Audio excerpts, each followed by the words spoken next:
Good morning, good afternoon, good evening, wherever you are. I am so happy to be here today, and I want to thank you for joining me as we begin or we continue our weekly discussions based on the book, The Integral Human Being. Thank you so much. But just wanted to let you know this is what we are going to be discussing today, which is the chapter on freedom.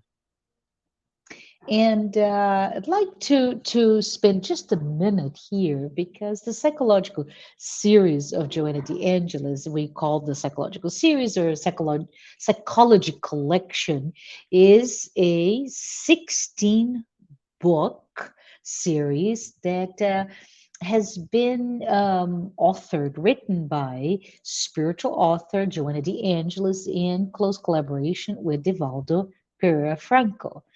And she created what we call this bridge between spiritism and depth psychology.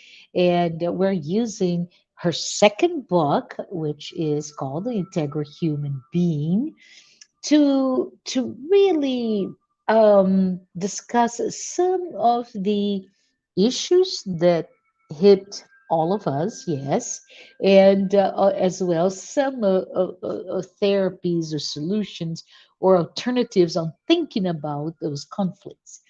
And I like to say, if we consider how vulnerable we are in you just think about this moment for humanity as a whole, we are just going through so much pain, so much suffering.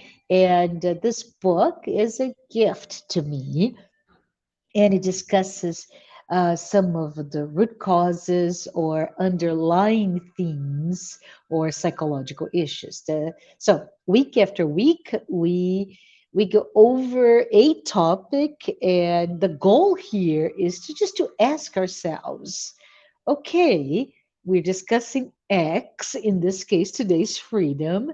How do I ensure I have balance, stability, even emotional maturity, despite everything else that is around me?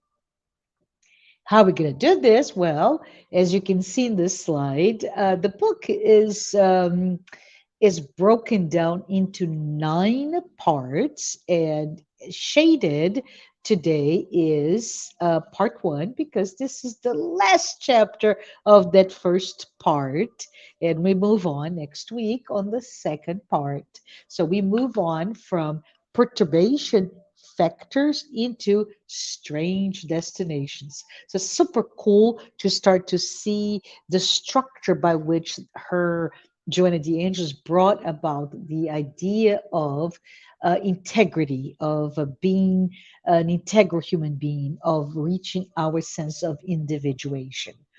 And as I mentioned before, we're going to talk about freedom today. And those topics previously, they range from, oh, say, fear, insecurity. At some point, we're going to talk about mental illnesses, all the way to not the final, but all the way through those issues into a sense of ethical consciousness.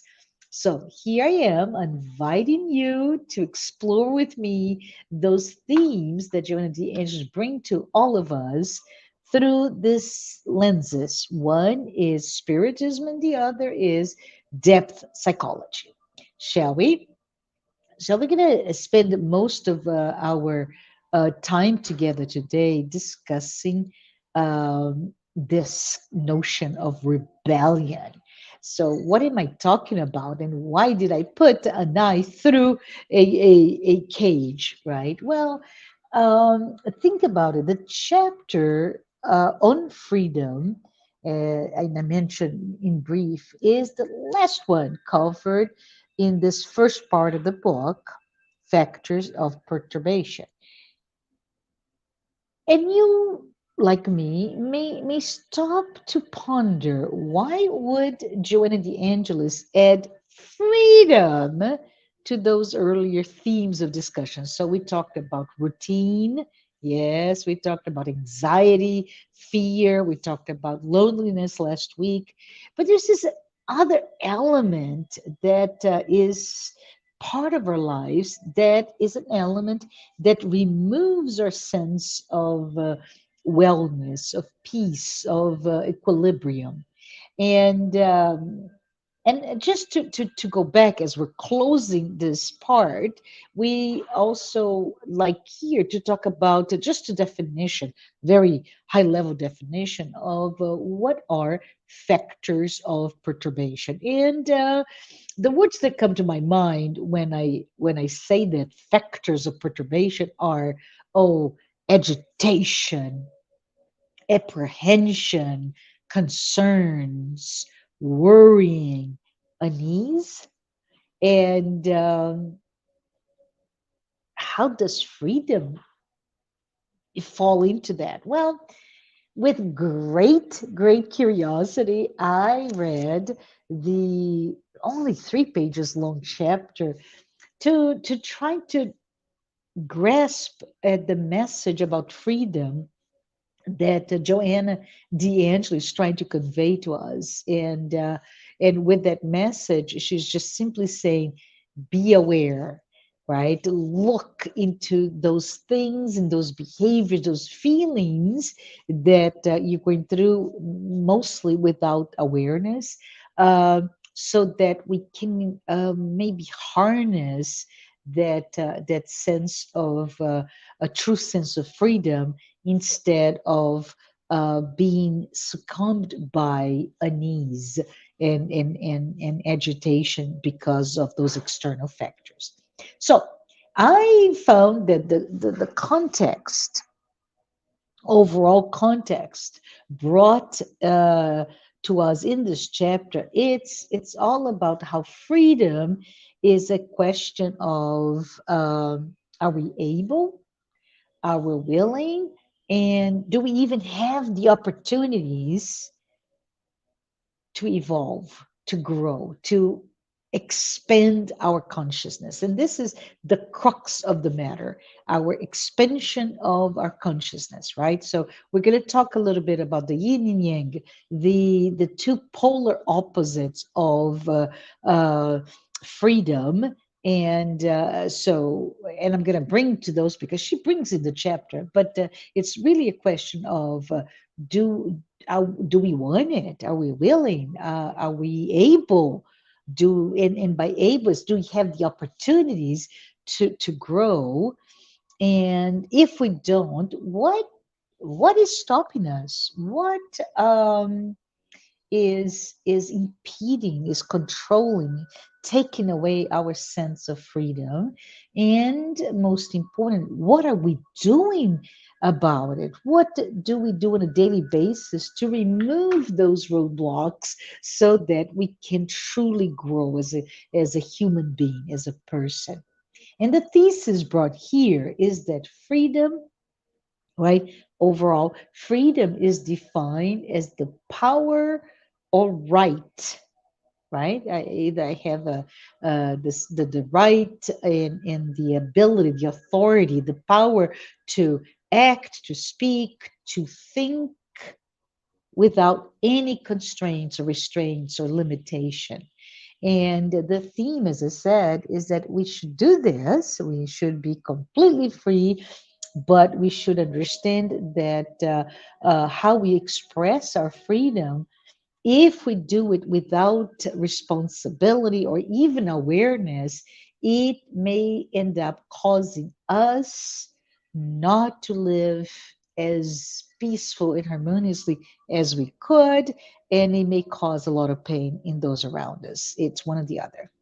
If we look into some of the theories, and I'm particularly interested in what Harvard Global Health Institute tells us about some of the examples of systems of oppression, so systems that curtail somebody else's freedom. And it says there that those systems of oppression, large or small, are uniquely manifested, but unfortunately universally used to create or even reinforce inequities that exist currently.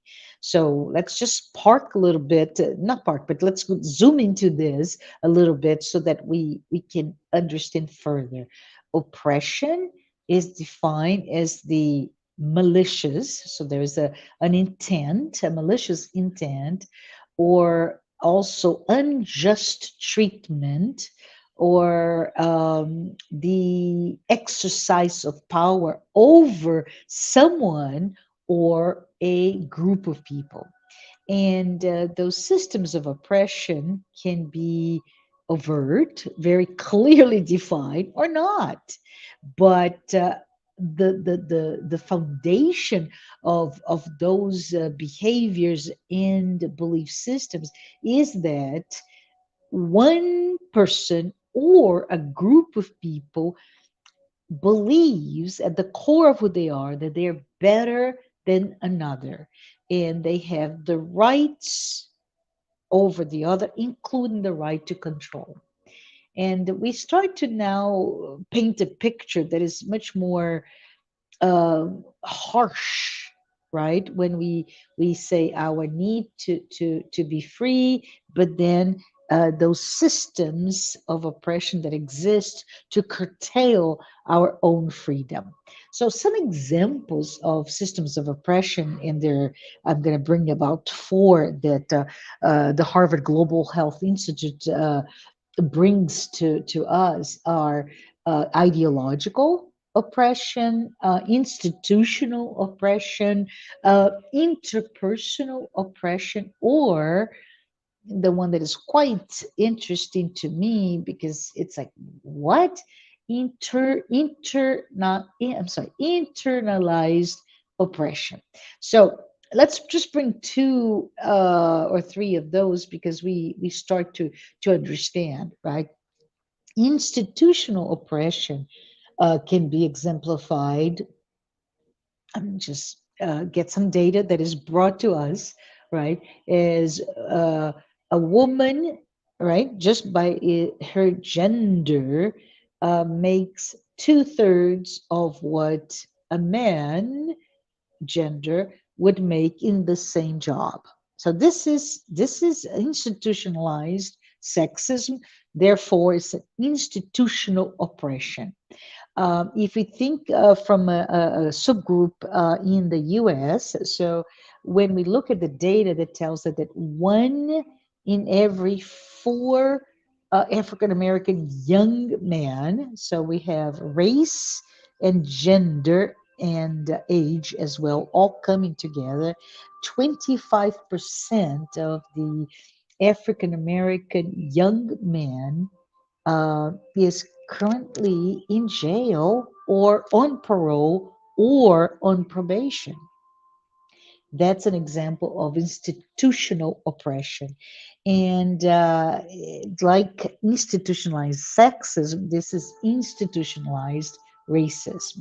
Another example that is very glaring to all of us, but if you look at psychiatric institutions or even associations diagnosing, and this is we're going through a shift, thank goodness, but still diagnosing transgender individuals as having a mental disorder. This is institutionalized gender oppression or transphobia. So this is a big one for all of us. And when we talk about interpersonal oppression, and this is just in the realm of individuals, right? Whenever I joke, and by joking, I make the representatives of that other subgroup as a target of ridicule, or I use stereotypes, or even worse, I harass those individuals or belittle them. This is the type of thing that we call interpersonal oppression.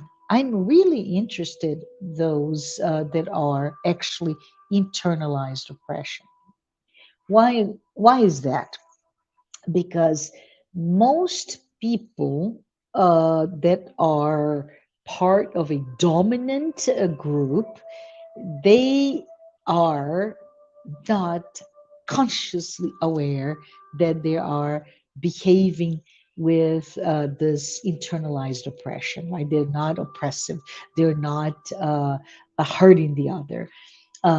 They have, and they, we're talking about all of us, because as unconscious bias, those internalized oppression is an area that it takes a lot for us to start to distill, to start to identify, to start to even remove from our behaviors. It's just something that we become quite aware of, the complexity of it all.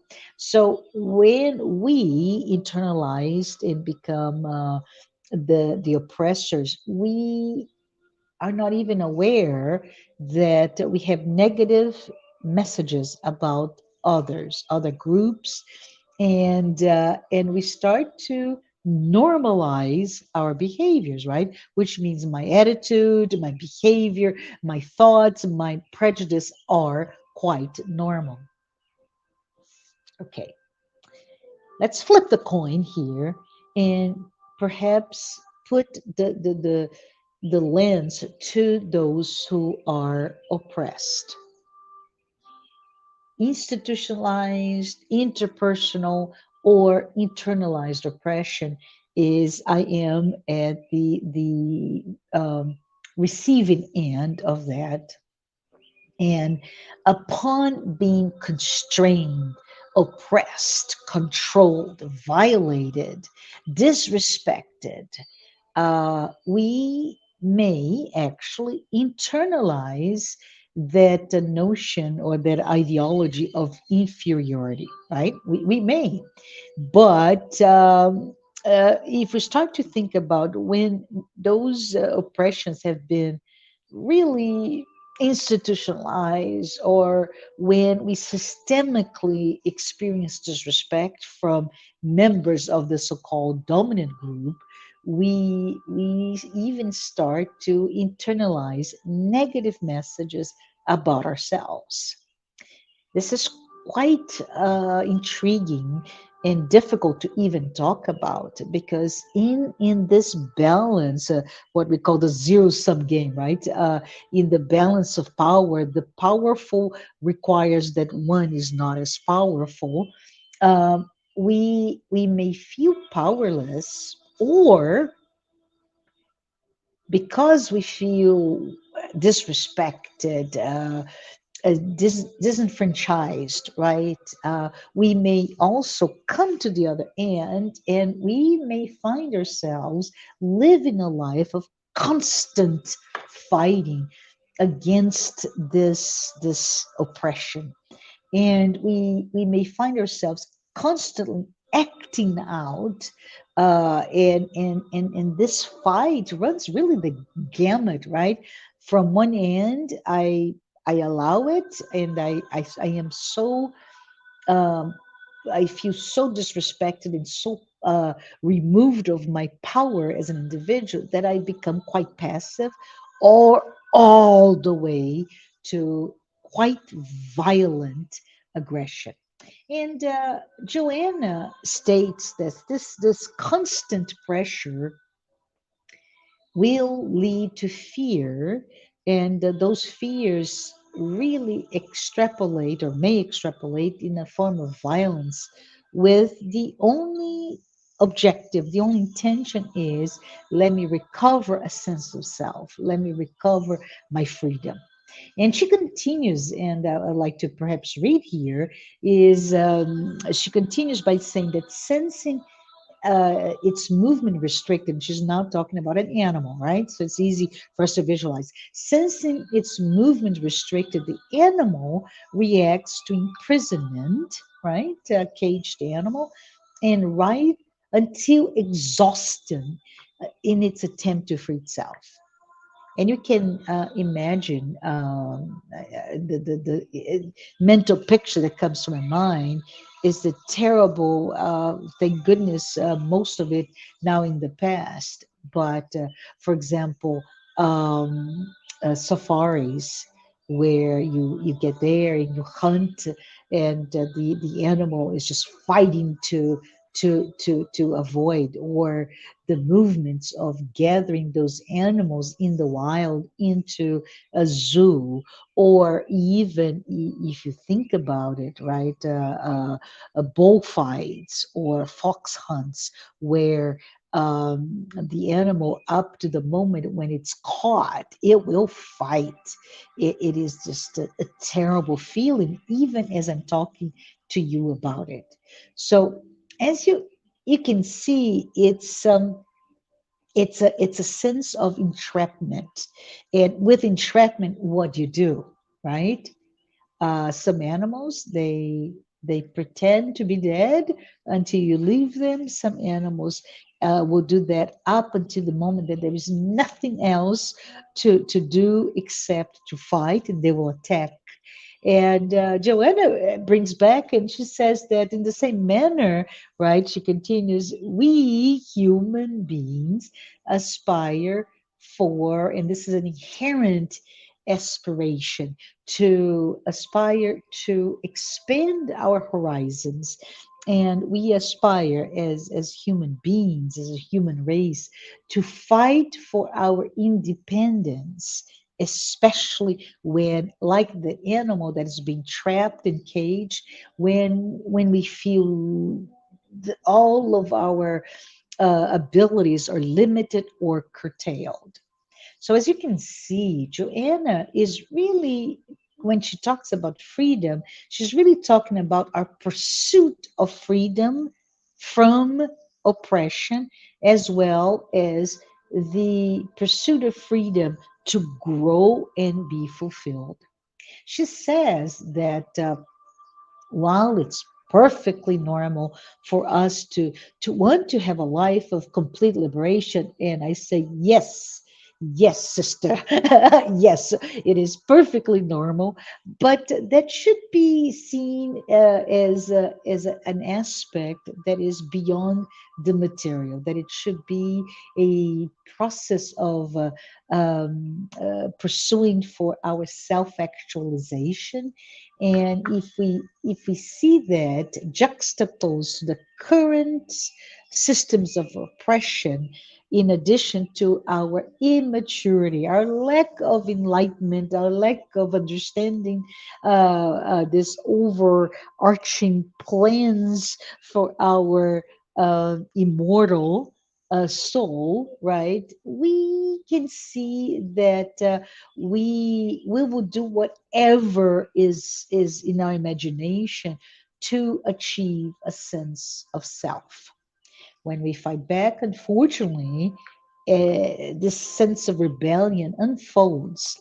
And I don't know, whatever we give some examples, but whatever we're fighting against, it can lead to a series of battles and aggression that may never really materialize or offer true sense of freedom.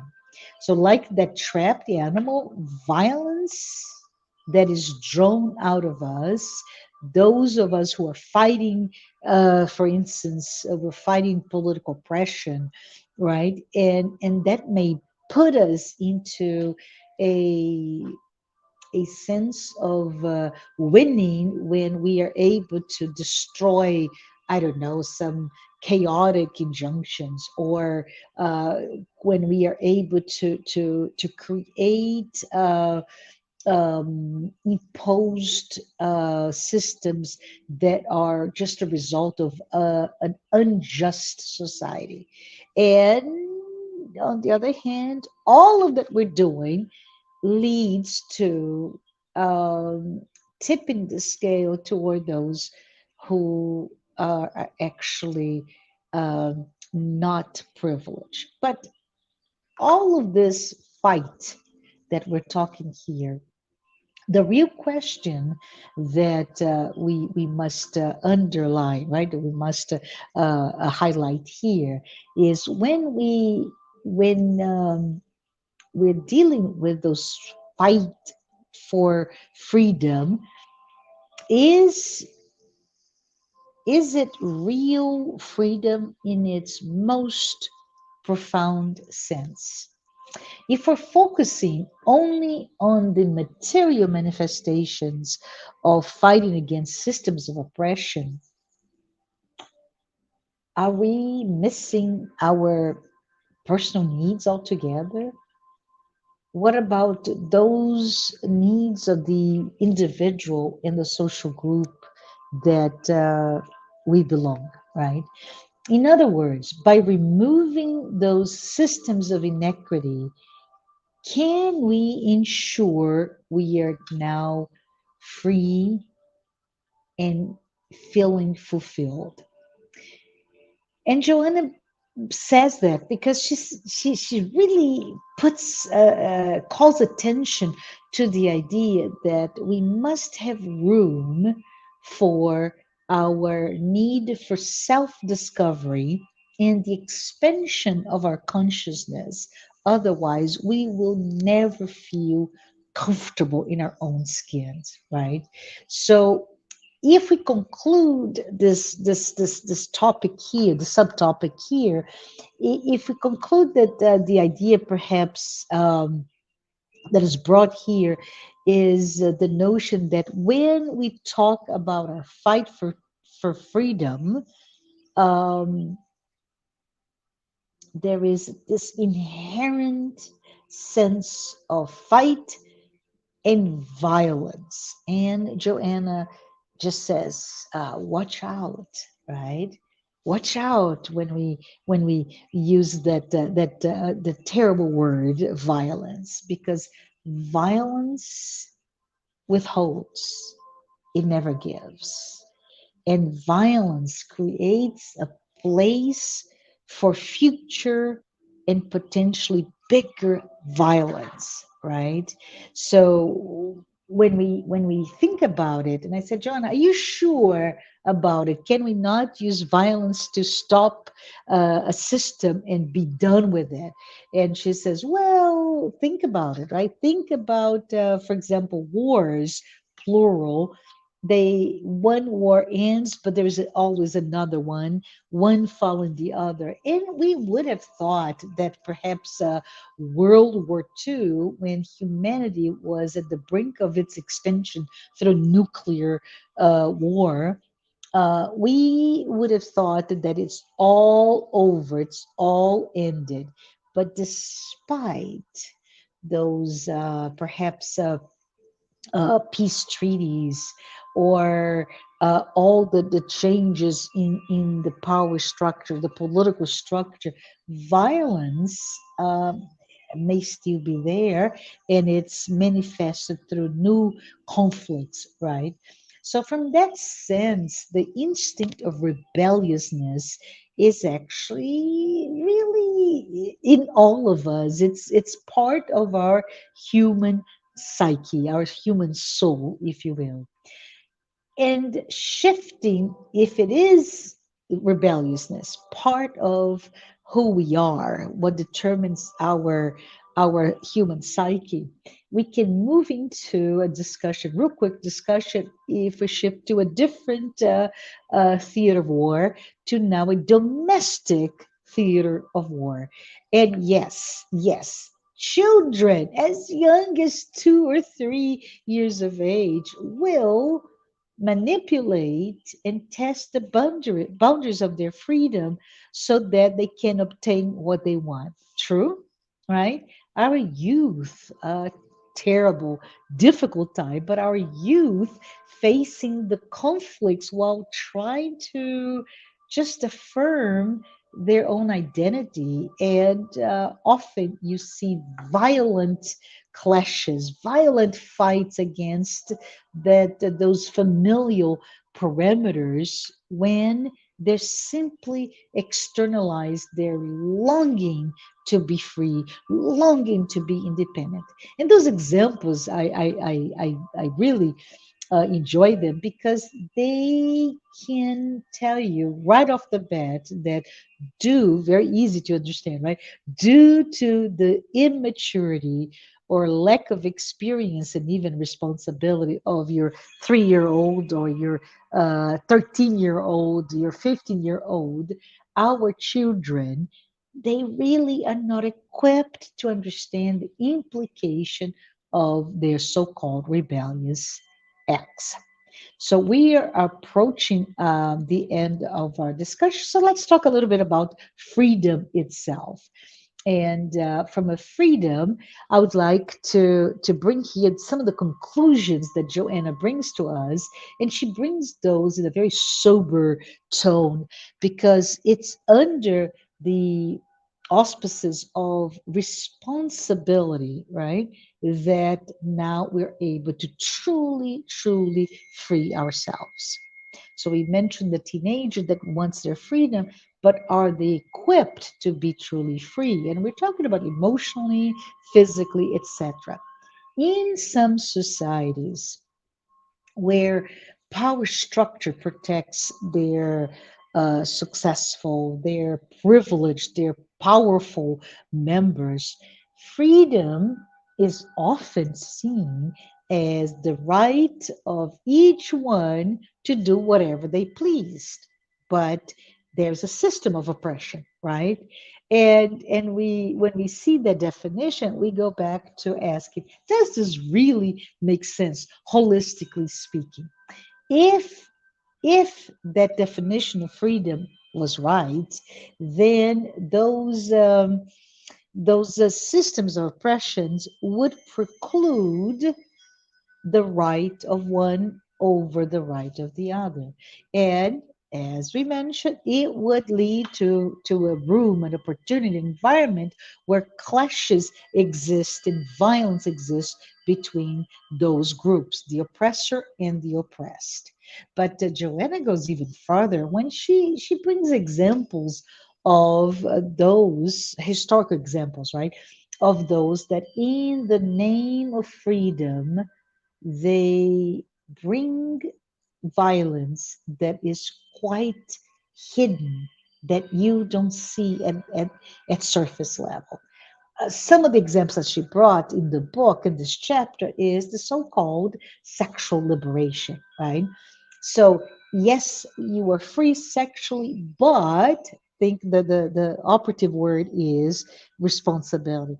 But without a modicum of emotional maturity, without that sense of spiritual, I'm going to use the word dignity, I'm not sure if that's the best word, but the spiritual awareness, we, those of us who are searching for our freedom, we reduce that with just a search for pleasure as an expression that can lead to violence through the alienation of behaviors such as treating the others as an object, or moral promiscuity, or a life that is seeking only sensual pleasure with no connection.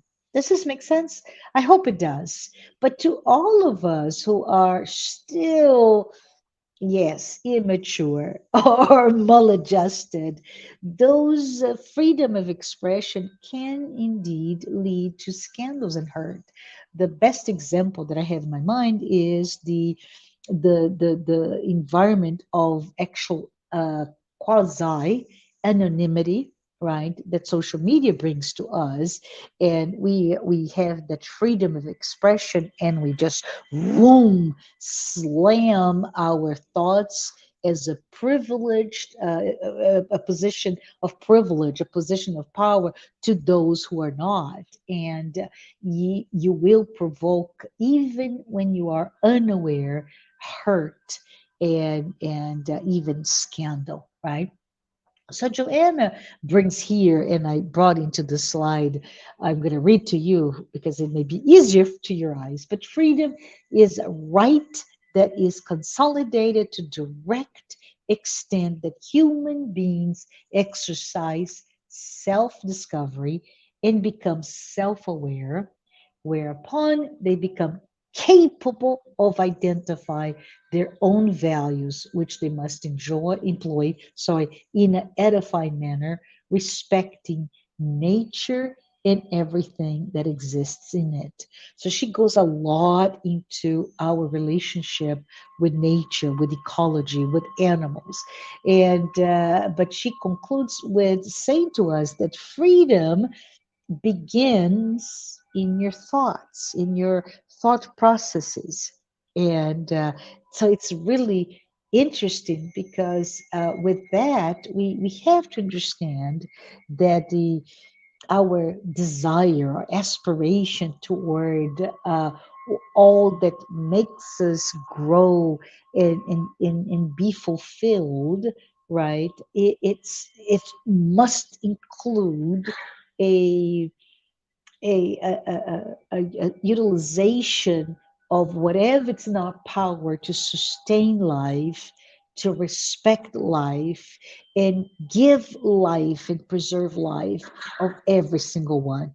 Just instead of just me or me as representative of a privileged individual or class. So she says, any behavior that and I say behavior as a result of a thought, right?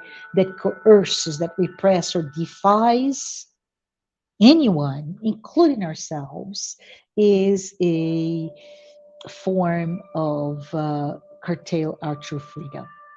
So let's just finalize here with the sense of truth because she beautifully brings it to a final conclusion because she examines the problem of freedom from a Christian and specifically Jesus perspective. Because Jesus summarized that to achieve freedom, you must do it through the pursuit of truth. So, if truth is the only option that can transform us into individuals, then we must uh, have the courage to be truthful, right? And Joanna even says, truth, which in essence is God. I love it. Truth in essence is God. It is and should be our priority, our goal or objective. And she says, but wait a minute, another trap here. Not just the convenient truth of that I bring as an individual. Yes, I'm back to those systems of oppression. Psychologically speaking, we know that we build masks, right? Our personas that we create, and we mask ourselves from ourselves. And yes, we repress that. We move all of our uh, filtered behaviors and we are into a shadow. But lo and behold, we project that shadow and impose our image into somebody else, and we are now in our pursuit of truth, we are trying to violate or quote unquote kill that the other that represents our um, areas that we really hate and we don't want to see. So Jonas says, hold your horses. Hold your horses. God, right? We have this. God is truth, but we need to be careful on our obscure truth, our convenient truth. If she says it's truth as long as it's convenient to me, but she says, well, God is within all of us. And so it's a matter, quite beautiful what she says here. It is a matter of immersing ourselves in the pursuit of what all that is sacred, all that is divine within ourselves, so that as we express it, as we bring from inside out, we're able to be truly free.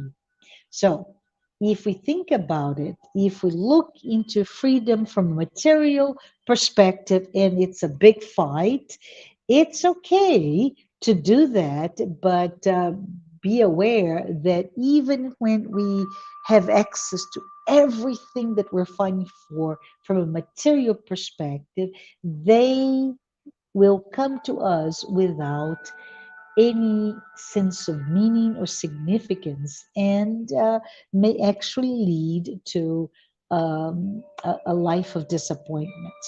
So, material freedom, important but quite hollow, it ends upon our corporeal death, right? Our physical death.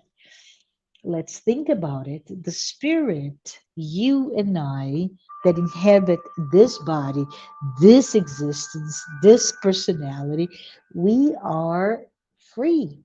And we are so free that we can also conquer ourselves, right? We can move from a place of hiding into a place of, let me look into what I want to be. So examples here may be Gandhi, right, as a prototype of freedom, even when he was in prison, and even under the auspices of a violent clash between India and the imperial powers of India and the imperial powers of England, right? But move away from the 1900s all the way to 500 BC, where Socrates, at the brink of, in jail, in prison, at the brink of his own death by drinking poison, he demonstrated that ultimate freedom, freedom of guilt, freedom of seeing that this was just a momentary um, uh, moment in time of aggression to his body. And of course, Jesus, right? Jesus, whose message is one of love, is one of liberation, and is a message that continues to teach us how to become truly free. So let's think about it. There is no freedom if we lie, if we deceive, if we impose, or we betray one another. Freedom as a manifestation of truth is just an approach of life, which means loving and respecting yourself, the other, whatever you belong to as a subgroup. So I want to say love this discussion, even though it's quite difficult. I just want to say thank you for being with me, and I invite you to continue to be with me in the next chapters. And if you prefer not to do so, it's okay. You are free to do so. I just invite you to go ahead and pick up a copy of this book, The Integral Human Being, and read. It's quite. I always say this, I don't know if you have a sense, but less, perhaps a half an inch of thickness, as it is printed. 40 chapters. Most of the chapters are 2 to 3 pages long, and it just keeps bringing you a way to look at things, convenient truths that may not be the whole truths about ourselves, who we are, and how we relate to one another. So I want to say thank you. And next week, we're going to talk about, as we move on to the second part of the book, Strange Destinations, Safe Paths. We're going to talk about shallow individuals. Until then, thank you so very much for your time.